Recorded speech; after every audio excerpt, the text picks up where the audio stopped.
Hola chicos! Hi guys! How are you? ¿Cómo están? It's been a long time since the last time I made a video for this channel, and some of you who are subscribers might be wondering right now why I'm speaking English instead of Spanish, because if you remember, my past videos were actually in Spanish. And the reason why I'm making this video in English is because today I want to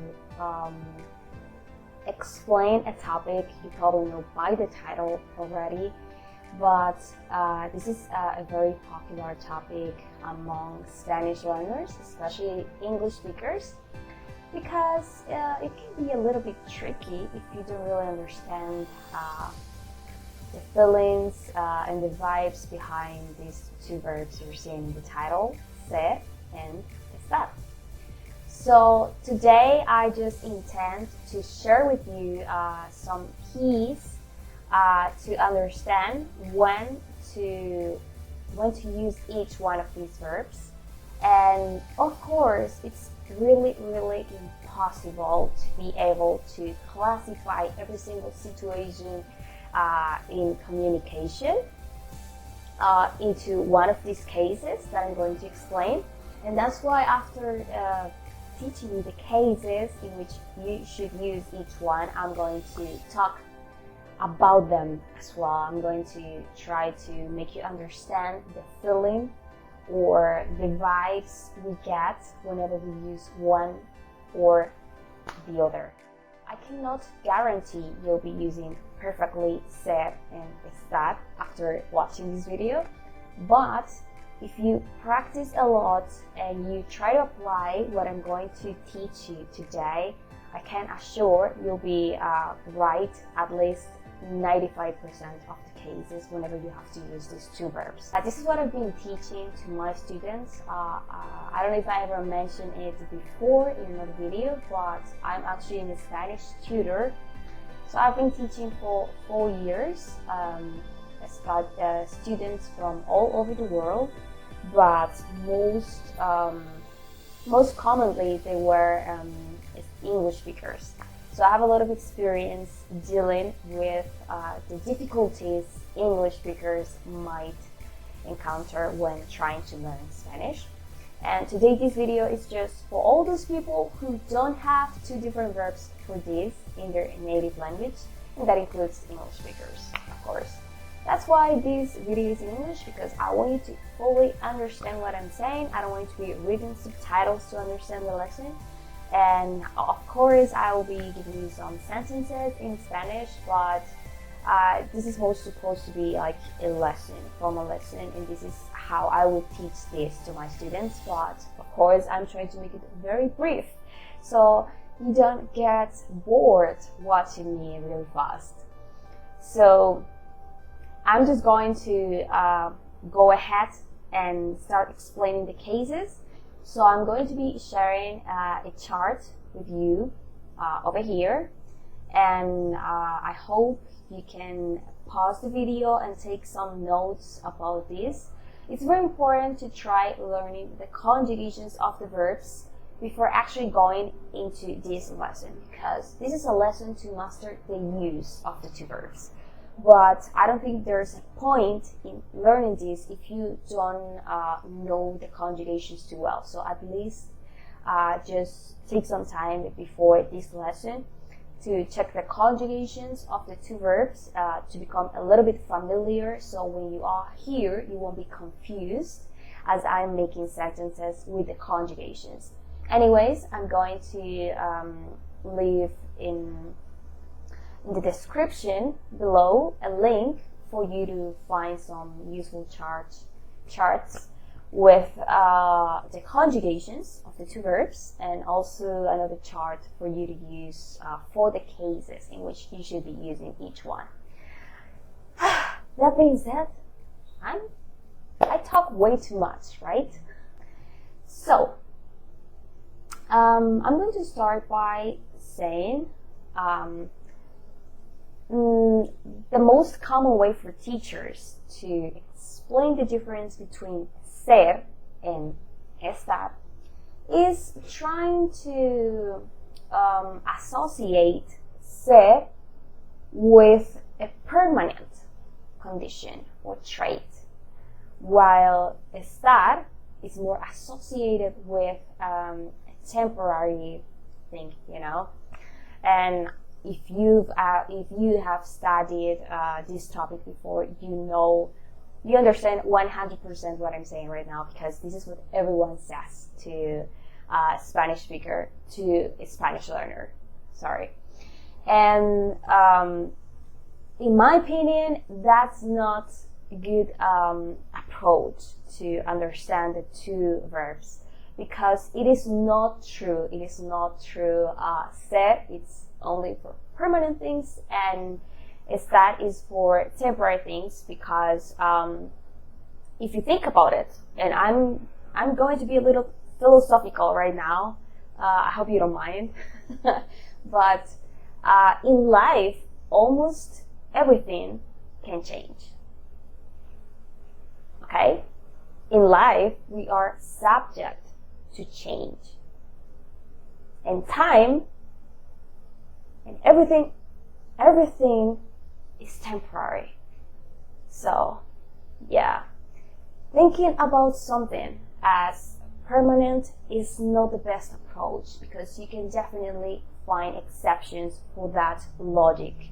So when I teach my students, I don't want them to be finding like the exceptions, because exceptions just lead to doubt, and you just are left feeling like you don't really know how to use these two verbs at all. Whenever you find a case in which you need to use SER with something that is not really permanent, you will be like, but this is not permanent.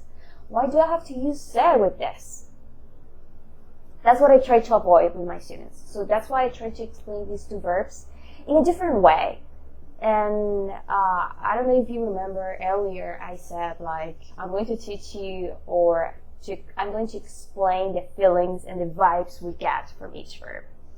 That's exactly what I'm going to do. I'm going to teach you the implications of using one or another, and what we as native speakers understand when you are using them in those situations. So, I know this is a very long intro, but what can I say? It's a really tricky matter. I mean, it's worth the wait. Now, let's go. I'm going to explain. Let's get started. I'm going to explain the cases. So, you already saw the chart, and you see someone, a very smart person, thank that person, made a chart, and they made an acronym to remember which cases we need to use each verb. This is a good point to get started, because with these cases, at least, we can, let's say, cover 90% of the cases, or 90% of the things we might want to say in Spanish using these two verbs. So that's great. I'm going to start talking about SER. So, SER is used in 6 cases. You've seen the acronym is doctor, and the cases are description, occupation, characteristics, time, origin, relationship, and possession. And please, apologies if I'm mispronouncing, misspelling, making any grammar mistakes. That's definitely not the point of this video, but I know you noticed from the first second I'm not an English native speaker, so please pardon me. I hope you won't have a hard time trying to understand what I'm teaching today. So now I'm going to continue. So we have these 6 cases. Actually, I agree with some of them, and I disagree with some of them. So now I'm going to explain in detail each case and how I agree or disagree with them. So, I actually want to say these 6 cases could be summarized in 3 cases. The first one is description, and I totally agree. And for me, description should include origin and characteristics, because obviously, whenever we want to describe something, we want to name its characteristics, and I think of the origin as a characteristic, an innate characteristic of an object or a person. So, in my opinion, they all fall into the same category in its description. So everything that describes the identity of a person or an object, or just any situation in which we want to describe the appearance, the personality, or any characteristics of an object or a person, we should use SER. Not because those characteristics are actually permanent. I mean, for example, I want to talk about my height, okay? So I want to say I'm a tall person. That's definitely subject to change. You know, we change height as we grow up, and as we age, we also change our height. So that's why I'm saying it's not a good approach to be saying, oh, this is permanent, but this is temporary. It's not true. So I really recommend you to get rid of that idea you've been told all this time, and just think about it as a mere description. You're just describing an object for someone. The appearance, the personality, the physical traits, its characteristics, whether it is an object or a person. So in that case, I'm going to give you some sentences as an example. So let's say I'm describing a person. What things can we possibly say about a person? We can talk about their appearance, their physical appearance.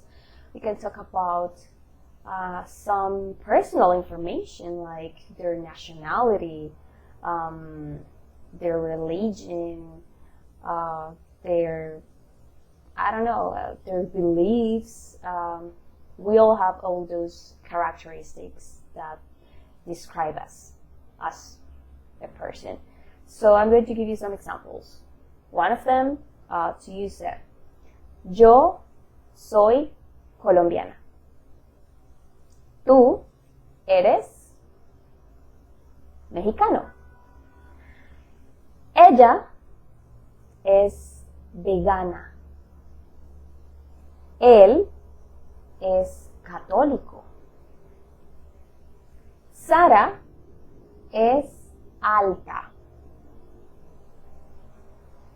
So, as you can see, this is not limited to physical appearance or, let's say, a visible characteristic of the object. This could be just anything, okay? This could be nationality, this could be their beliefs, even their lifestyle, the lifestyle they have, their religion. So you can use SER with temporary things, because you can change religion, you can change your eating habits, you can change your nationality as well. Like, you can give up on your nationality and then get another nationality from a different country. You can change height as you grow up. Of course, that's a little bit more about nature, but you can change it as well. So these are kind of the cases that could fall into the description category. Well, feel free to leave a sentence as well, maybe about yourself or about someone you know, using this special case description. Now I'm going to talk about occupation, and in the occupation category, I rather like to call this category occupation and role. Why? Because I think when we talk about occupation and role as a category, we can include here relationship and also the possession. So for me, that's kind of very useful, and it's more logical than thinking about these two categories separately.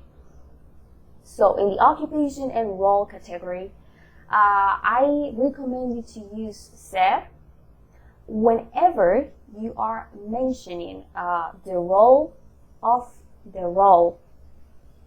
a person or an object in a context, in a setting, in a situation. So this includes the relationship and the possession, because whenever we're saying the relationship with someone, like I'm saying, oh, she is my sister, I'm actually explaining to other people what's her role in my life. What's her relationship with me? What's her role in my life? What role she is playing in my life? So that's why I like to include this category as well in here. And possession too, because when I say like, oh, this is my car, I'm also saying, what's the relation between this car and me? And what's the role this car is playing in my life? And it's being my possession. So, or it's being something I own. So that's why I include all this in a category, and this category I recommend for relationship, like talking about your relatives, about friends, about any relationship. Like, he is my coworker, we would use ser for that as well. And think about it. This is not permanent. You can change coworkers just as easy as you can change a job. I know changing jobs is not that easy sometimes, but it's not permanent. It's not permanent. So that's why I keep saying that's not a good approach. And I can give you more examples. Whenever you talking about anything that is yours, like, this is my room. Esta es mi habitación. Soy la jefa. Soy la jefa. Ella es mi prima. Ella es mi prima. Él es el cantante principal. So, it's not just about me. It's just, in any case, we want to explain the occupation or the role someone is playing in a situation. So maybe we are, I don't know, at the workplace, and we see someone new, like we haven't seen this person before, and we ask, like, who is that? So the other person is going to say, oh, he's the new manager. So as we're describing the role of that person in the job, in this job, we're going to use ser as well for this case. Él es el gerente. He is the manager. So again, this is just about a role or an occupation, but not just talking about the job, but any roles you can have. For example, if we are playing, acting, we are acting a play, and I have a character. Then again, if someone wants to describe my character, they're going to say, oh, she is the princess in this tale. Like, she's playing the princess. In Spanish, we would say, ella es la princesa. Like saying, my role in this play is the princess. So yeah, try to think about this category in a more general way as occupation and role in every situation.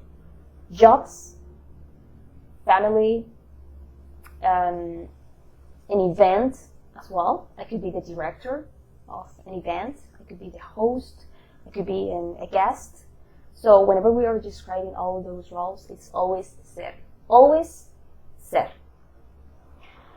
The third case is time and date. And this one is pretty straightforward. Whenever you are talking about time and date, use ser. That's it. So, some examples. Son las 8:34 de la mañana. Hoy es 10 de marzo de 2020. And that is all true. And again, think about it. Time and date, that change when you blink an eye. So, it's definitely not permanent. I know.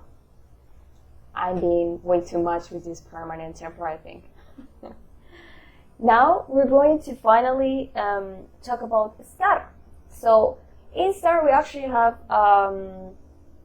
5 cases. I actually agree with the cases in the chart completely.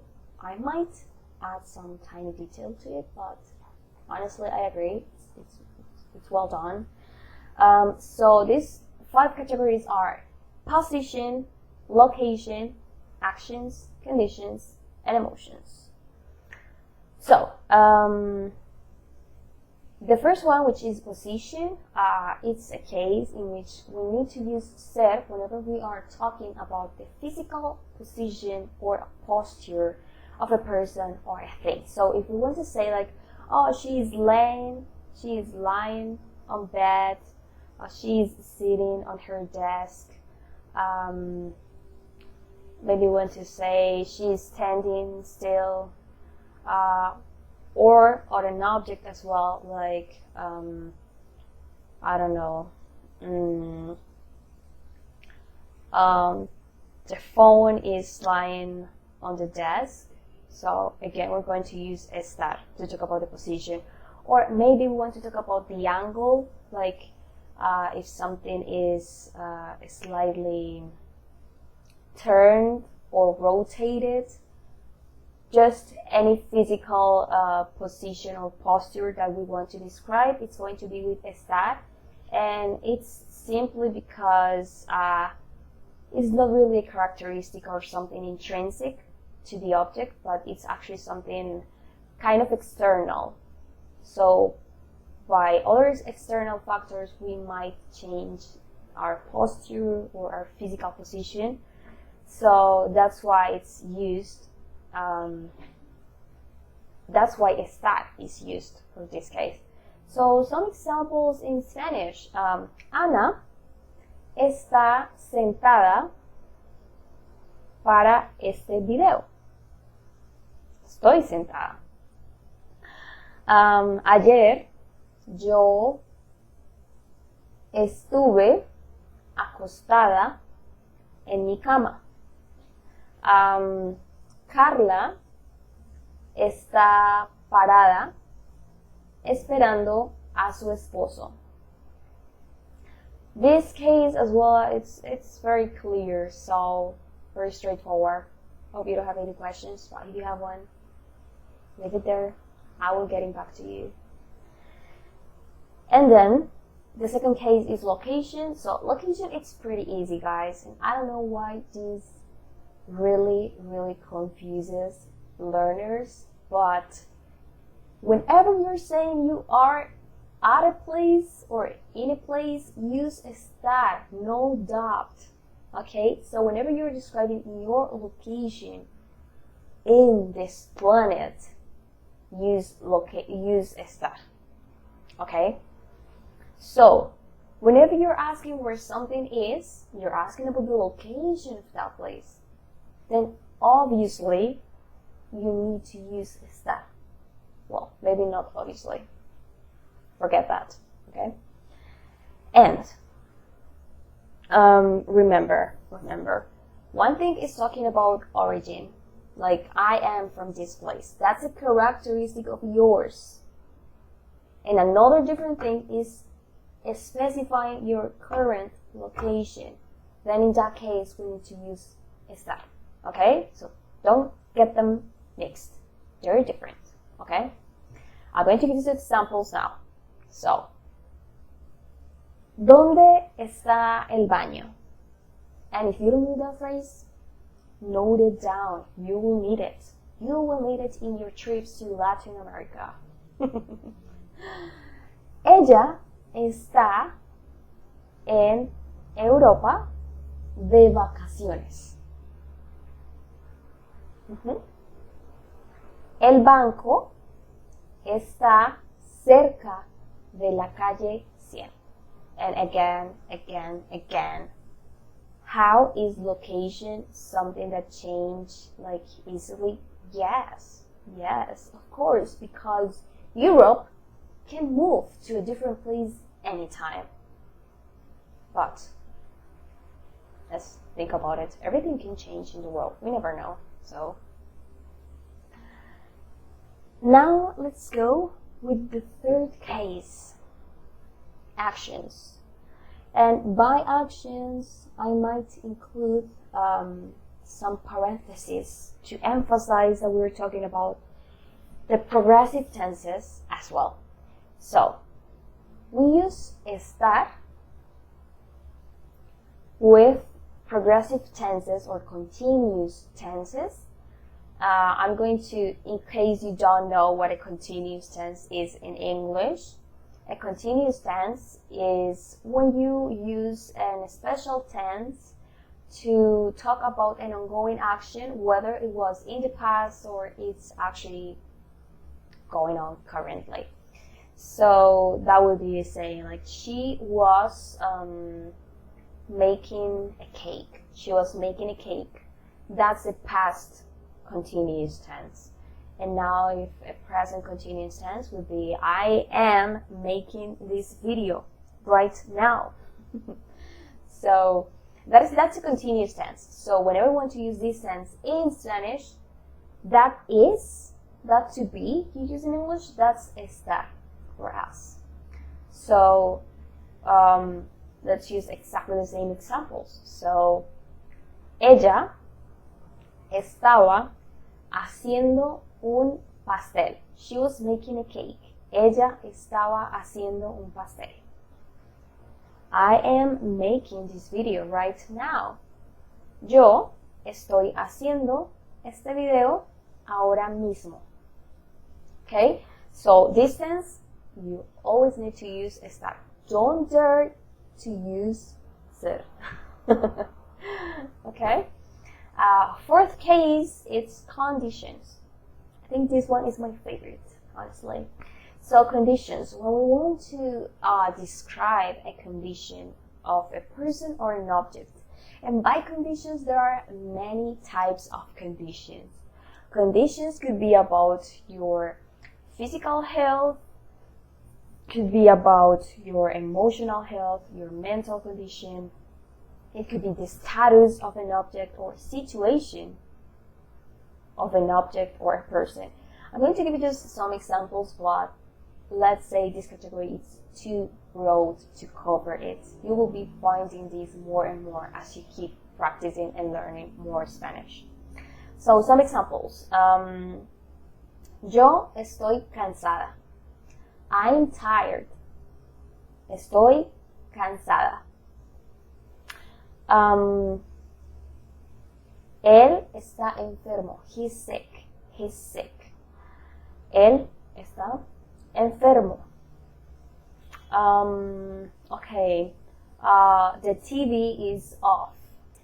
El televisor está apagado. El televisor está apagado.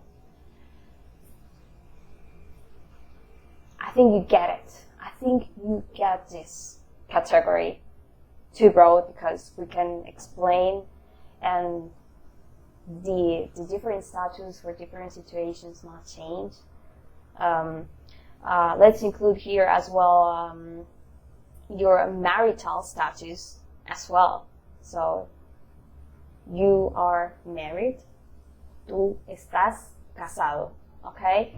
And many more status. Whenever you want to talk about a status or a condition of an object, a machine, a person in a situation, estar. Conditions, estar. And last but not least, of course, emotions. So whenever I want to describe our mood and our emotions, we need to use estar, no doubt. So if you want to say that today you are a bit sad about something, estoy triste porque no recibí regalos en mi cumpleaños. Estoy emocionada de visitar otro país. Ella está nerviosa por el examen. And then, again.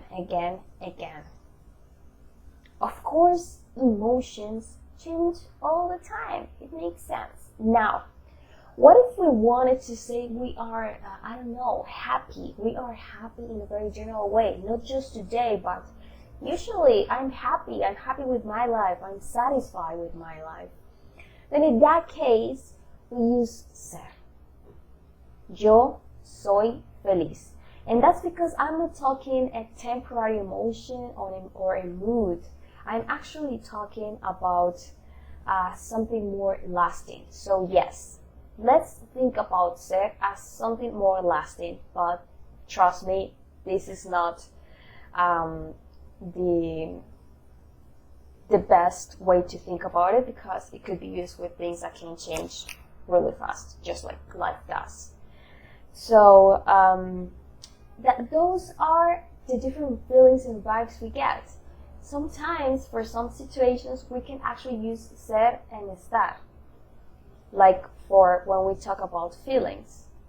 But let's keep in mind saying ser with feeling, it means your feeling is a long-lasting feeling. It's a feeling very strong, very solid, so you might think it's not going to change.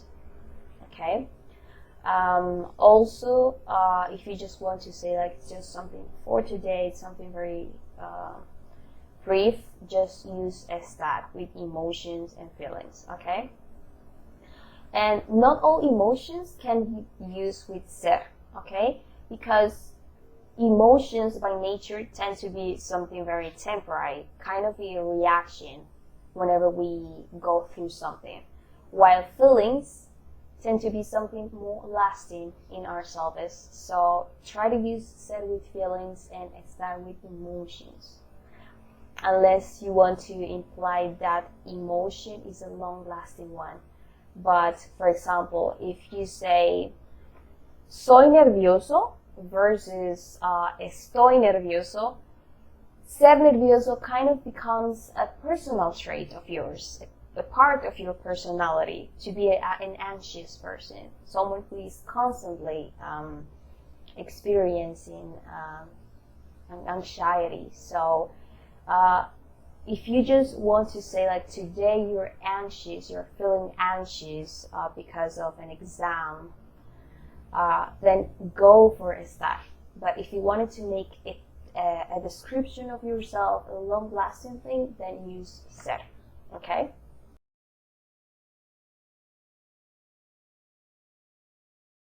And that is exactly the feeling we have with ser and estar. It's not permanent and temporary. It's more like something, it's a part of us. It's intrinsic to us. In that case, we tend to use ser. Something is a characteristic of an object. Something is part of the essence of the object. Then think to use ser. But if it's just something affected by external factors, by time, by the people around you, by the environment or whatever, just try to use estar in those cases. And I hope you're going to find this helpful. I know this probably was too long to watch.